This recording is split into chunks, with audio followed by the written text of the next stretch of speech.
Never lower your target. Increase your actions. Yes, friends, keep your eye on the goal. Keep moving towards your target. Set your target and keep until you reach it. When you see your target, your aim is perfect. Welcome everyone to our special live. Know your candidate from Channel 786. I'm Navid Rahman Turjo. I'm Nausin Tabasum TRINA. We are twins. Today our honorable guest is Moumita Ahmed.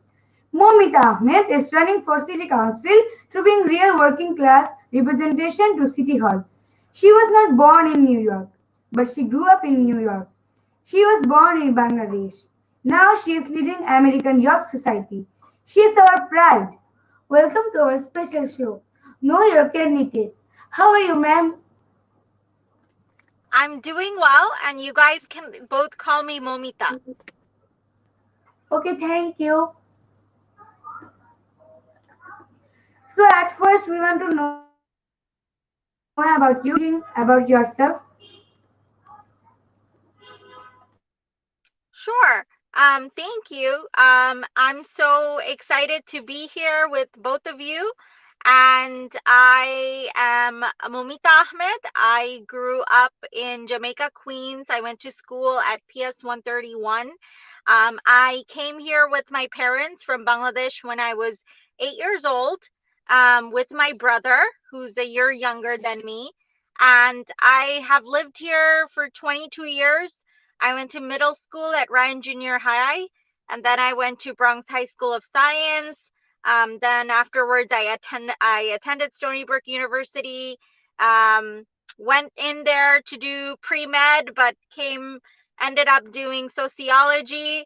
And now I'm here. I'm an activist, um, running for office to become the first South Asian woman elected and the first Muslim woman elected into city council. Thanks, Momita. Okay, first we want to know about why you came to this program. So my first question to you that you are electing for council election District 24 and you are in New York at Queens. As a Bangladeshi, what's your feeling and please share it with us. Um, it's a very honor. I feel very honored. I feel very excited to be representing our community, but also representing young people like you guys, right? And sort of um, creating the roadmap for the next generation to come in and to start running for office, to broaden your views or your vision for what you can be in the future. And so I'm really just so humbled to be in that position where I can maybe hope to inspire someone like um, you to someone your age, younger, old, to run for office one day and start engaging in the community. Thank you so much. Okay, asking you next. What's your age? What was your age when you came to America from Bangladesh? And can you share us some of the memories of that time? Sure. So I am 31 years old. Um, and I came here in 1998. And one of my favorite memories growing up was when I first came here from Bangladesh. My favorite memory was visiting a park for the first time, because when I was in Bangladesh, I've never seen anything like that. A play, at least when I was there. I'm sure things have changed now, but when I was living there, I've never experienced a park. And there was a park in every corner, especially in our district. There's Captain Tilly Park, there's Rufus King Park, there's a playground at every school, every other school. And I thought that was so amazing. It felt like there was a theme park at every corner. It seemed like such a different experience. It was so big. And the second experience was when I came here, I came in the fall. So the first holiday got to experience was Halloween. So like everybody was dressed up in their outfits as pirates and witches, and we didn't have a costume. So I wore a lehenga and my brother wore his Punjabi, and then we went trick or treating. And I just thought it was so beautiful because, who doesn't love getting candy for free, right? As a kid, that's the best experience. So those two were my favorite experiences when we first moved here, and Thanks a memories. lot. Thanks a lot. And now I'm asking you a question. Can you say us about the council election and what kind of service can you give to citizens? Absolutely. Um, I think that childcare is really important because it was really difficult for my parents to find find childcare while my mom worked a lot and my dad had to work as well during the day. And they couldn't really leave us alone, but unfortunately, childcare is so expensive here that they had to. They took that risk where they left me and my brother alone, because they had no choice. And I want to give our families a choice. I want to make sure that childcare is affordable, um, that we provide that for working class families, that we also expand after school programs, right, for the youth, so that way um, they're learning something. I think language accessibility is really important for our community because one of the things that I had to do as soon as I learned how to speak English was speak English for my parents everywhere, from the grocery store to the bank. And that was uh, it. I have social anxiety, so I'm in between an introvert and an extrovert. So it was really difficult for me to have to like figure out and navigate this, living in this country for my adult parents. And so I sometimes felt like I was never a kid, even though I was a kid. So I feel I want to give our kids, I want to be able to equip our parents with more language accessible things, and just help at assimilating better and navigating our like living here better, so that it doesn't fall on us kids to have to do that, because we're supposed to be kids when we're little, not adults. So I want to make sure that we provide that for our families. Thanks a lot. If you okay, now I'm asking that if you are elected as think you are elected as a councillor, then what's your special plan for that? That is, it's a tough question to answer because I have so many plans. But I think the first thing that we have to do is we have to take care of each other, and we have to make sure that our community gets back on their feet. So many people have lost their jobs. Many people are struggling to pay rent. Families are having trouble um, finding work and employment, right? And that can be stressful. It's such a stressful time to live for kids, especially I can't even imagine what kids are going through right now. And I think that really need to make sure that our community gets funded, that they're able to sign up for these rental assistance programs, and government relief that are being rolled out by the federal government, Congress, citywide government, state government. Because sometimes what happens often is that our communities are the last to get these relief, and then there's not enough left. So I want to make sure we open a 24/7 city council office for anybody to come in at any time and get help. Thanks a lot. And what facilities will you provide to us with the school children? So one of the things that I realized I wish we had once I became an adult was that I never learned how to swim. And I don't like this narrative that inner city kids, we don't know how to swim. And it's obviously by design, right? Because we don't have enough funding to put a swimming pool like they have in Long Island, for example. So I want to make sure that I actually had to teach myself how to swim watching YouTube as an adult at 30. I don't want that for our next generation. I want to put a community center, really invest in a pool for the community, for kids to learn how to swim.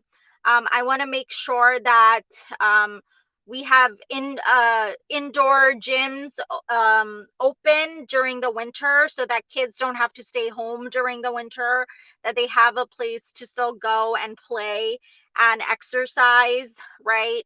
Um, I also want to invest in uh, activities that expand that work with healing the mind. So when I was in high school, one of my favorite class was yoga, because yoga is just so good, because it not only it's it's great exercise, it can be great exercise, but it also focuses your mind.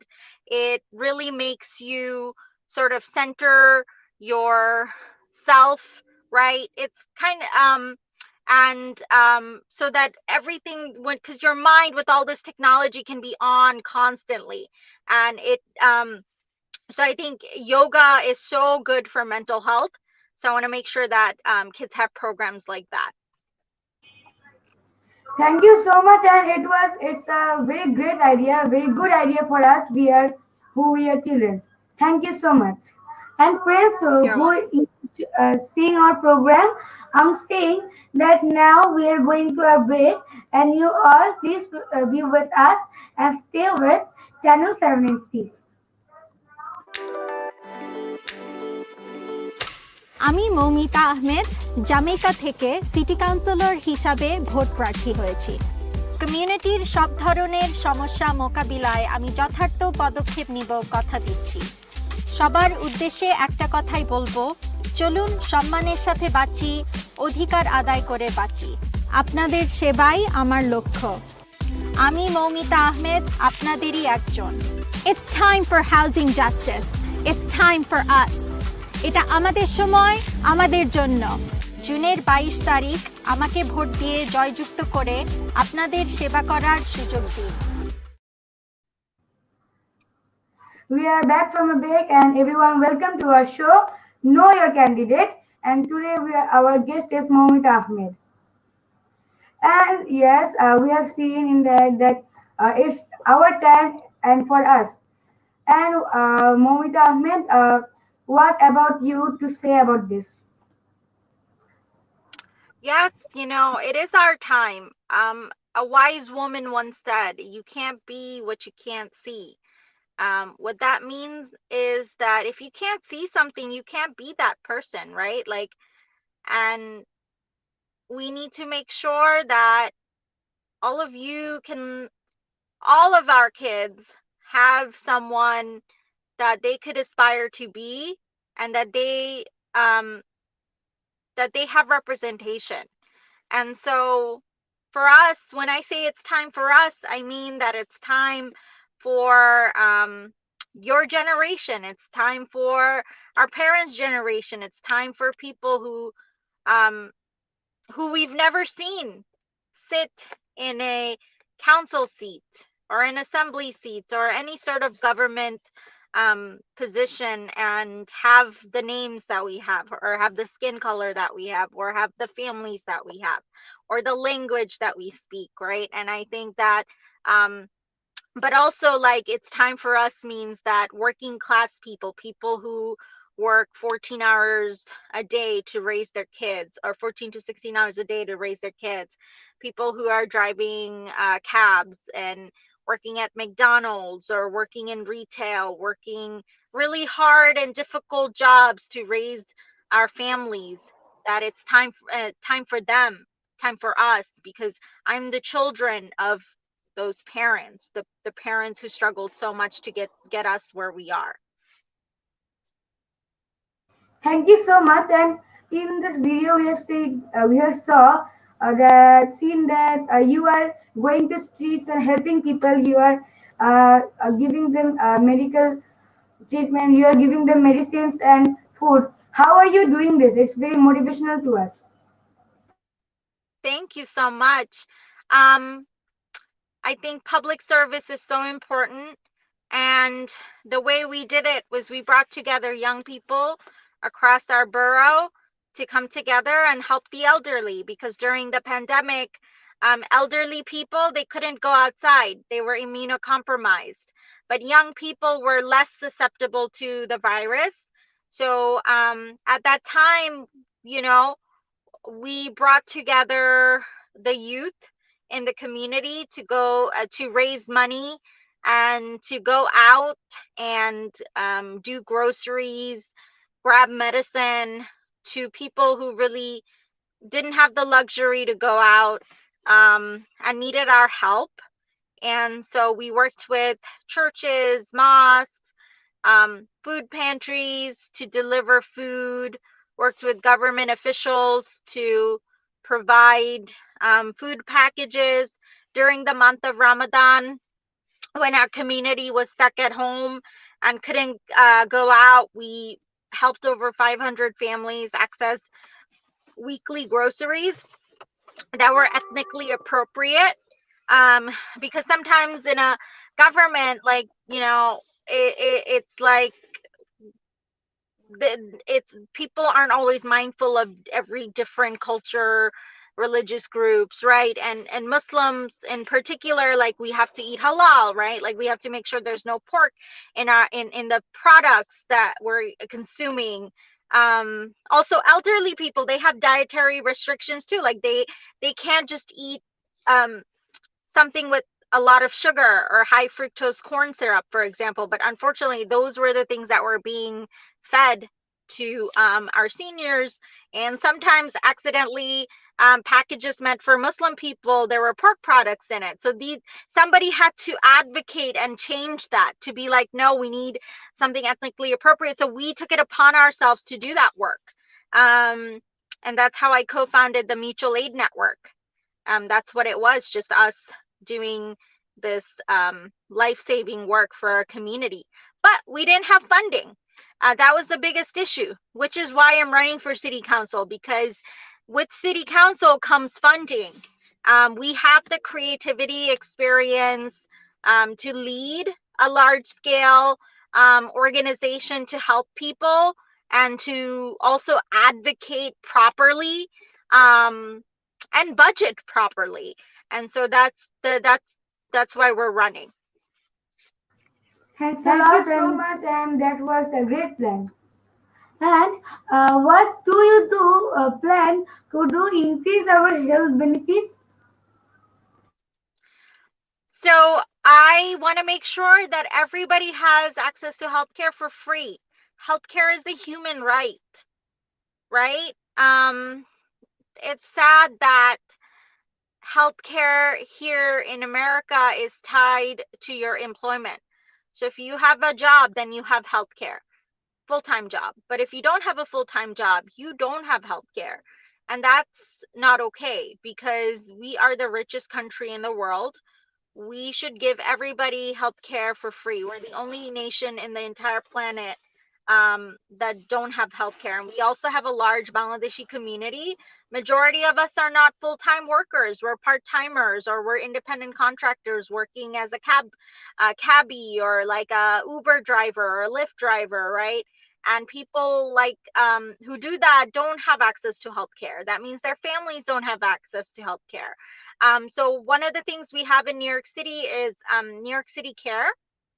And I want to make sure, and it was actually expanded during the pandemic, because the pandemic was a health crisis, to provide healthcare access to everybody, regardless of your documentation status.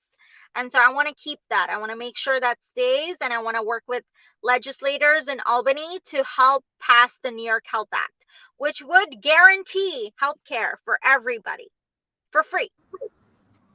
Thanks a lot. And that's a great idea. Thank you. And you are you are running for the council election, and you are the founder and director of a social organization. So, can you say us about the organization? How was it formed, and what's the name of it? Yes. So many of my colleagues who are also activists and organizers from the Bangladeshi diaspora, we got together during this campaign for district attorney to help elect a new district attorney who is going to be better on the issue of criminal justice reform.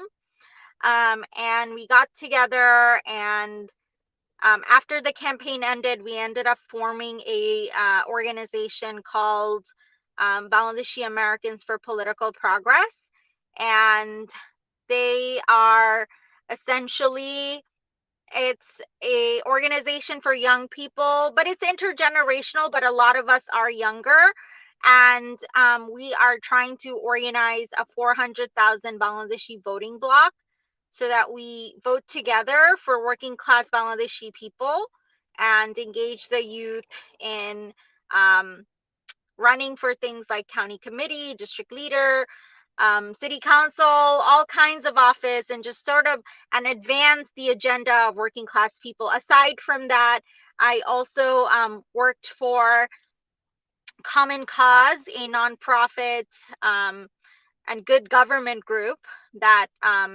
helped pass ranked choice voting in New York City, which is a new way of voting in New York City.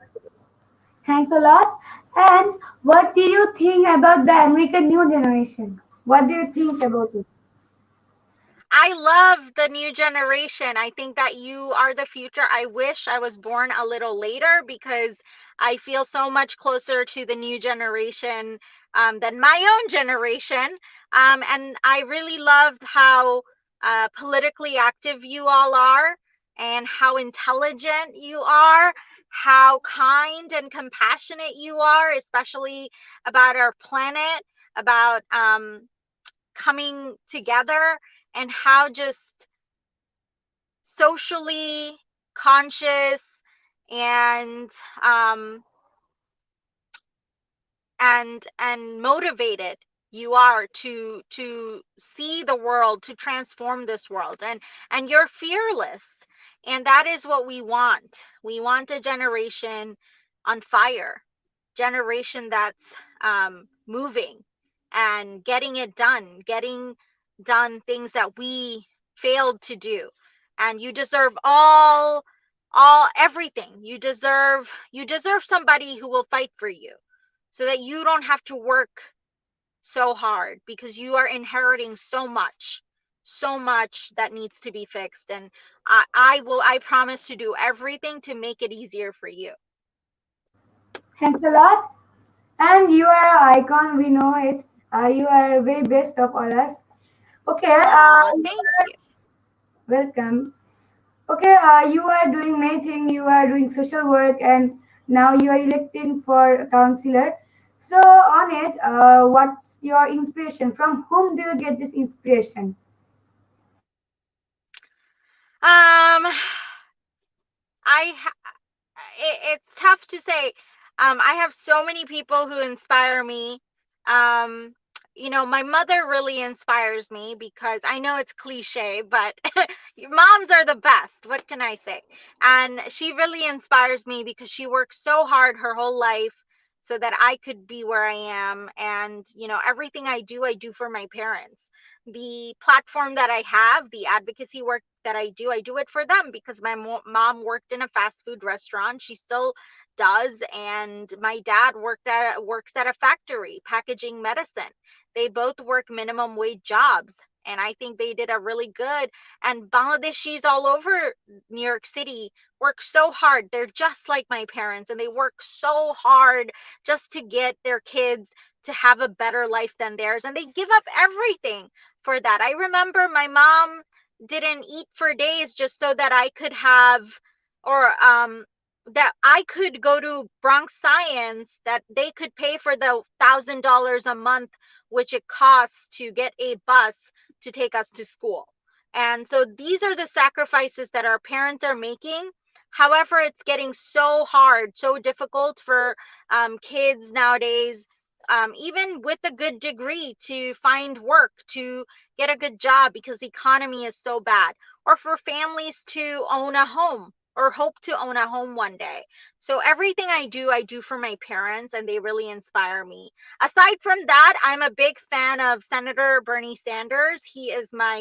Um he is he is my inspiration for what a politician should be like. Somebody who is honest, has integrity, not afraid to call people out, right? And unwaveringly for the people. And so though they would be, and also my nana, who I've never gotten to meet, but he died in the 1970 um, one war in Bangladesh. He became a martyr. And, he one night, his neighbor came to his door, and it was in the midst of a curfew. And they had, their son was missing, hadn't come home. And they asked my nana to help them do a search party. And my nana left his 10 kids to go search for um, his neighbor's son, and then he never came home. So that sacrifice that he made for his neighbor, that story really stayed with me, and it has shaped my worldview. That if my nana could give up his own life for his neighbors, then the least I could do is give my community something, right? Represent them. Thank you so much, and we are very proud that you are a family member of a freedom fighter family. And what do you think about the we are girls means the woman about the girls who are child, and what did you think about them? Well, I think that us women, we have to come forward. And it's sometimes really hard because women, we tend to have imposter syndrome and think we're not good enough, and that we can't be a- anything we want, and we're told that we can only be certain things. And I want to shatter that. I want to make sure, I want to shatter that. I want to, if elected, I would be the first woman in this district. There has never been a woman in office. And I think that, um, it's time that we have women in office. It's so important because I believe that, as well, in a society, it's actually a fact, it's a statistical fact that when you have more when you have women, when you have a community where women have the same pay as men, where women are going to school and finishing their education at the same rate as men, right, or getting are in the workforce in big numbers as men, that society, it advances much quicker and is more prosperous and successful than other societies, right? So it's really, really important to me to make sure that our little girls have somebody they can look up to and have representation. There are just so many issues that we deal with in our communities. That are related to women's health, but also um, women's domestic life that we need to address. And so it's really, really important for me to make sure that we have services specifically catering to women. Thanks a lot, and we could know many things from you and from this discussion. It is a very pleasure for us. And now a lot of friends are seeing us. Now let's there is a lot of comment also. Now let's read some of the comments. First, Samira wrote, wonderful program. Thank you so much. Samira's another comment. Thank you, Samira. Very, very good informative program. Thank you so much. Muslima, very good discussion. Thanks a lot. Muslima's another comment. Thanks again. Very thank you for commenting us. MD Aminur Rahman Saras has written, good morning and good morning to MD Aminur Rahman Saraj. I wish may Allah bless you. Thank you so much. And people who are commenting us, thank you so much for commenting and watching us and seeing our this discussion. And it was very pleasure for us to you, Moumita. Ahmed, have a discussion about you, and we will pray that you will get elected for this councillor post. And Thank you so much. welcome. And today our program's time is almost finished. That's why we have to take leave from this. And it was very good from you. Thank you so much. And I just want to tell both of you that you guys did such a great job. You're better than some of the reporters that I have to talk to. So thank you. You did a really, really great job, and I want you to know that. Thank you, TRINA and TURJO. Thanks a lot. Thanks a lot, Moumita. So everyone stay good and stay safe. Bye. And stay at home. Allah Hafiz. আমি মৌমিতা আহমেদ জামেইকা থেকে city councillor হিসাবে vote প্রার্থী হয়েছি। কমিউনিটির সব ধরনের সমস্যা মোকাবিলায় আমি যথার্থ পদক্ষেপ নিব কথা দিচ্ছি। সবার উদ্দেশ্যে একটা কথাই বলবো, চলুন সম্মানের সাথে বাঁচি, অধিকার আদায় করে বাঁচি। আপনাদের সেবাই আমার লক্ষ্য। আমি মৌমিতা আহমেদ, আপনাদেরই একজন। It's time for housing justice. It's time for us. এটা আমাদের সময়, আমাদের জন্য। জুনের 22 তারিখ আমাকে ভোট দিয়ে জয়যুক্ত করে আপনাদের